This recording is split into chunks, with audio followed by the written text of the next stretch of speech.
СДСМ има план за двојазичност и редефинирање на Македонија. Во Прилеп, тој што учи албански јазик, иако е мал многу процентот, може да добие право да учи музичко училиште, реков, на албански јазик, да напише барање на албански јазик. Се обидовме во неколку наврати да играме на политики на патриотизмот како партија која што не ни приличи таа политика. Охридскиот рамковен договор не е доволно. Мора да одиме преку Охридскиот рамковен договор. Ако сите се скарани со Македонија, проблемот е во Македонија.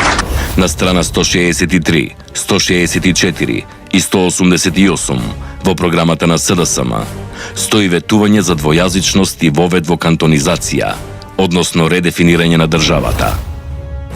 Еве каде СДСМ ветува двојазичност уште од градинките.